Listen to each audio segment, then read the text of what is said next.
Bonjour Ghislain. Bonjour Valérie. Ça va bien? Très bien, merci. Donc, cette semaine, aujourd'hui, on va parler de la Semaine québécoise des familles. Oui, absolument. D'ailleurs, on est déjà dedans parce qu'en fait, la Semaine québécoise des familles est du 9 au 15 mai. Okay. Puis ça, ben écoute, ça fait plusieurs années. C'est un mouvement qui est provincial. Ça existe, Semaine québécoise, ça le dit, là. Et ça existe depuis plusieurs années. Et ce qui existe aussi depuis plusieurs années, c'est notre petit regroupement de partenaires qu'on a mis sur place. Écoute, je te dirais, il y a peut-être 20 ans, donc qui regroupe des partenaires comme évidemment la Ville d'Amos, la Maison de la Famille, le Centre de santé Picogan, le Centre de services scolaires, le CIS, et là j'espère que j'en oublie pas. Mais c'est ça, c'est un comité de partenaires qui fait en sorte qu'on offre à chaque année une programmation d'activités variées, qui peuvent être autant culturelles, sportives, récréatives, et qui s'adressent aux familles, dans le but que les familles aient un choix d'activités intéressant au cours de cette semaine-là. Fait que là, j'ai vu que c'est Famille en fête, que ça s'appelle. Peux-tu m'en parler un petit peu plus? Sans aller trop dans les détails, la programmation, ça va ressembler à quoi? Oui, c'est ça. En fait, c'est ça. Famille en fête, ça, c'est le nom du regroupement. Okay. Donc, les activités sont issues de Famille en fête. Puis la programmation, écoute, comme tu vois, là, j'ai un petit document entre les mains qui a peut-être une vingtaine de pages. Donc, il y a des activités des partenaires, c'est large, culturels, des expositions, des Fort Boyard à la Maison de la Famille. Et là, je te donne un paquet d'exemples parce que là, ce matin, on ne rentrera pas dans le détail de chacune de ces activités des partenaires-là. On va peut-être plus s'attarder sur les activités qui sont organisées directement par la Ville. Mais il y a une programmation qui est large et qui est intéressante à voir. Et pour les gens qui sont intéressés à la voir, cette programmation-là, elle est disponible sur la page Facebook de Famille en fête. Parce que Famille en fête s'est créé là, il y a quelques années, une page Facebook dont toutes les informations passent par cette page-là. Donc, c'est le moyen d'aller voir là, toutes les activités qui sont prévues cette semaine. Parfait. Est-ce que dans le fond, tu avais d'autres informations à me dire par rapport à... Ça te fait pas mal le tour? En fait, c'est ça. Pour parler de la programmation générale, ça fait le tour. On regarderait peut-être au niveau des activités de la Ville, principalement. Et il y en a plusieurs. Là. Nos collègues de la Ville au niveau culturel ont travaillé sur beaucoup d'activités. Je commencerai peut-être par une activité qui se tient le mercredi 11 mai à la Bibliothèque municipale, qui est le robot suiveur de ligne, une présentation de Décode le code, donc bibliothèque à 17h, le mercredi 11 mai. Avec notre nouveau Media Lab qu'on a... Oui, exactement. Depuis quelques temps. Pour poursuivre, le jeudi 12 mai, encore une fois, une activité à la bibliothèque qui est le spectacle À l'unir sur les mots. Et ça, cette activité-là se tient à 10h.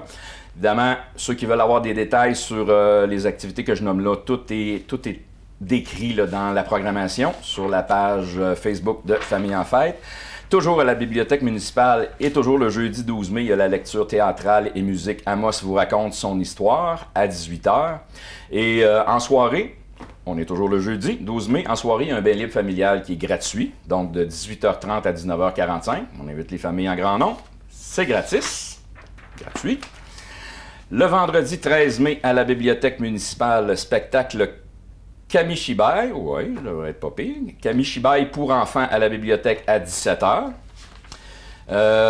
J'en ai passé une qui n'est pas nécessairement dans la... Parce qu'on vient de passer le jeudi, puis je tiens à en parler parce que c'est une activité qu'on organise la Ville depuis plusieurs années.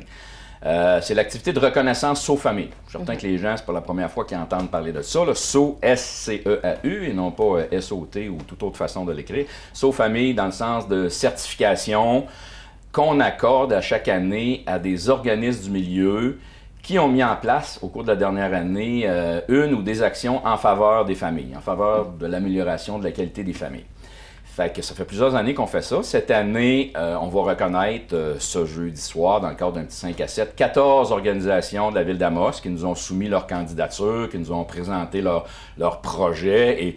Et là, des idées d'action qui peuvent être mises en place pour la famille. Là, on pourrait en nommer... un exemple, peut-être? L'année passée, on avait une organisation qui n'avait pas de table à langer dans leur salle de bain. Donc, dans la dernière année, ils ont installé des tables à langer. Ils nous ont présenté ça. Wow, bravo. Donc, ça peut aller d'une action quand même grosse à une petite action aussi. Là. Exactement, okay, exactement. Parfait. C'est important de le souligner. Ça peut être un organisme qui décide d'organiser une petite activité familiale pour ses employés au cours de l'été, etc. Nommons-en tout ce qui, directement ou indirectement, favorise l'amélioration de la qualité de vie des familles. On veut le savoir. À chaque année, on essaye de mousser de plus en plus parce que là, on en a 14 cette année. On sait qu'il y en a plus que ça à Amos, des organisations qui sont pro-famille. Là.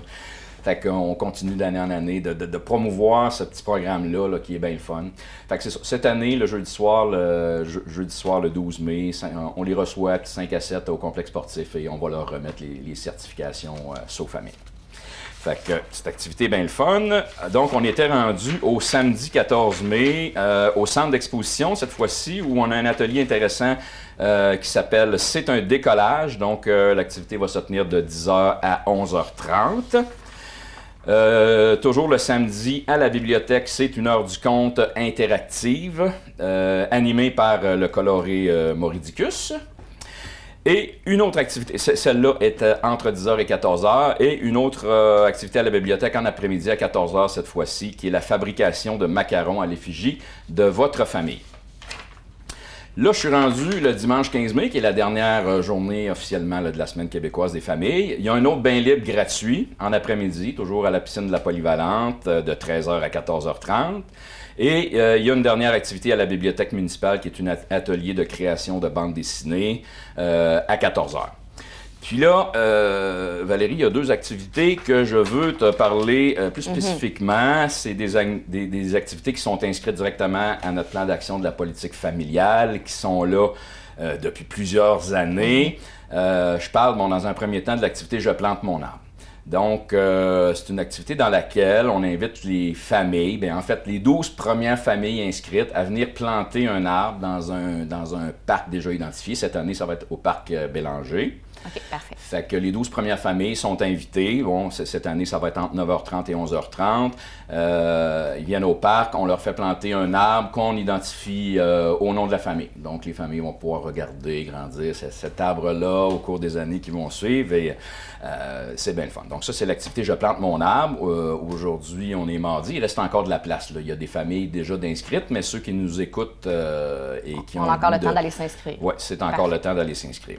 Puis, il y a une autre activité qui a pris beaucoup d'ampleur au cours des dernières années, qui est la distribution de plants d'arbres. Donc, encore cette année, puis ça en collaboration avec l'Association forestière de l'Abitibi-Témiscamingue, on a reçu plusieurs petits plants d'arbres qu'on distribue à nos citoyens d'Amos, à nos familles.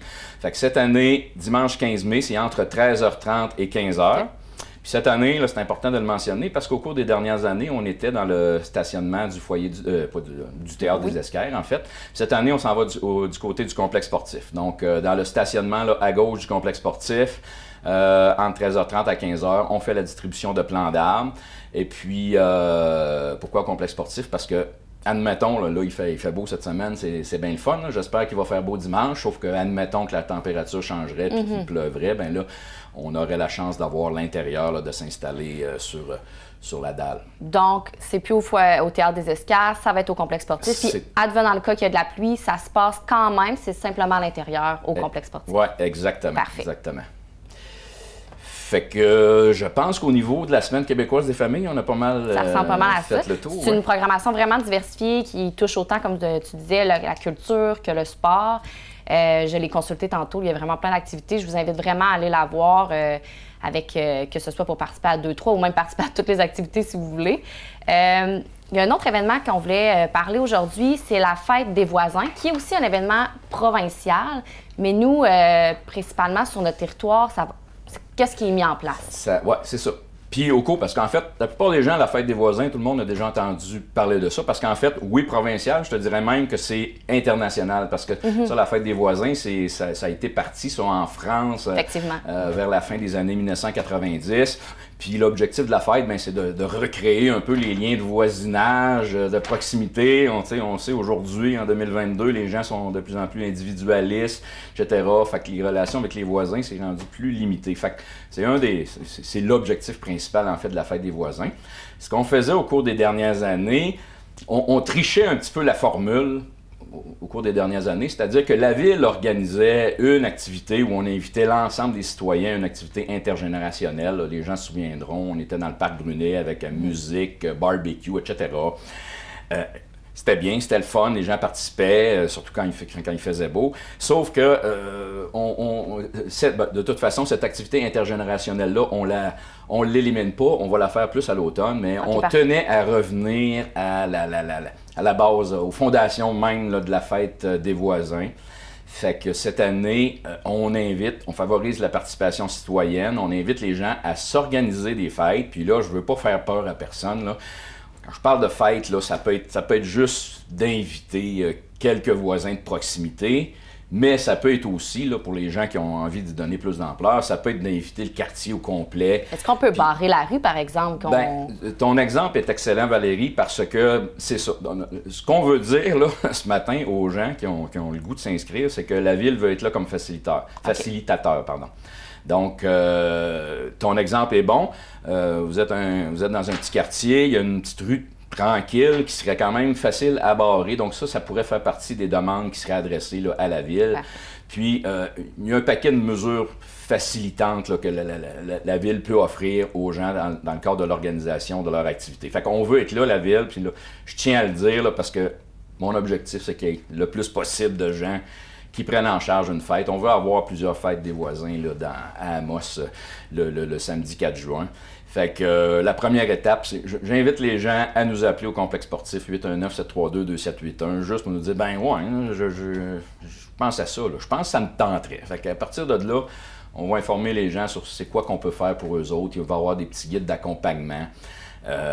L'autre affaire, on est en train aussi de mettre sur pied des équipes d'animation ambulante, si on veut. Donc, admettons qu'on a, pour dire n'importe quoi, qu'on a 10 fêtes dans notre milieu, ben on a des petites équipes qui vont se déplacer de fête en fête pour aller supporter l'animation. Ça pourrait être, pour donner des exemples, un musicien, des clowns, etc., qui se promèneraient de fête en fête. Fait que ça, c'est le principe qu'on a. On veut que les gens s'organisent leur fête, mais ce qu'on veut dire aussi, c'est qu'on est là pour les supporter. Puis, Donc, les rendre autonomes, être toujours là en soutien quand même, parce qu'on sait que avec le train de vie, des fois, c'est difficile d'organiser quelque chose. Fait que c'est sûr d'avoir un soutien, ça nous incite peut-être un peu plus à dire, ben on va se réunir, puis oui, on va le faire, puis chaque personne va faire une petite tâche. Ça peut être très intéressant, effectivement. Exactement, oui. Donc, mais merci beaucoup pour toutes ces informations. Je vous invite pour la Semaine québécoise des familles d'aller voir la programmation sur Famille en fête, en fait, sur la page Facebook. Oui. Donc, il y a vraiment une grande programmation qui est présente. Et pour la fête des voisins, je vous invite à contacter le complexe sportif, parler à mon cher collègue Ghislain qui pourra vous donner des idées puis vous expliquer un peu plus le soutien que la Ville peut apporter là, si vous décidez de partir, même que ce soit une petite fête ou une grande fête, là, je vous invite à participer en grand nombre. Donc, merci beaucoup, Ghislain. Merci, Valérie.